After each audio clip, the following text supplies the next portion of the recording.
po ang isang propesor matapos ireklamo ng pamumulestya ng isa niyang estudyante.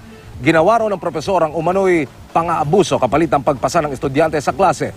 Narito po ang report ni John Consulta. Sa madilim na kalsadang ito sa Mandaluyong, naaresto sa isang entrapment operation ng NBI ang 47 taong gulang na propesor ng isang universidad na si Faustino Ticman Jr. Kwento ng 17 taong gulang na estudyante na itago na lang natin sa pangalang Justin.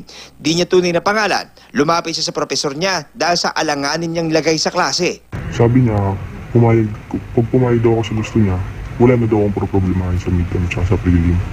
Noong April 3, alas 2 ng hapon, pinapasok daw siya ng propesor sa loob ng kanilang classroom. Isinara ang mga bintana at pinto at saka isinagawa ang pang-aabuso sa lalaking estudyante. Muli raw inulit ng suspect ang pang-aabuso sa kanya sa kanilang mismong silid-aralan. Di pa nakontento. Tinext daw siya nito at sinabihang magpupunta sila sa isang motel at pinangakuang ipapasa kapalit ng gusto niyang mangyari sa estudyante. Naramdaman ko yung lungkot, yung sakit, yung nakaranasan ko na ilang gabi hindi makatulog. Dito na nagsumbong ang minor de edad na estudyante sa kanyang mga magulang na agad lumapit sa NBI para humingi ng tulong.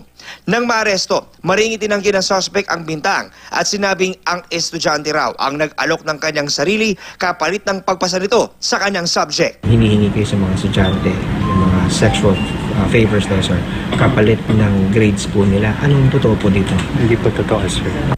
Ayon sa NBI, naharap sa reklamong paglabag sa RA 7610 o child abuse ang suspect. Iniimbitahan naman ng NBI Anti-Fraud and Action Division ang iba pang posibleng naging biktima ng suspect na magpunta sa NBI para makapagsampa ng reklamo laban sa propesor. John Consulta, GMA News.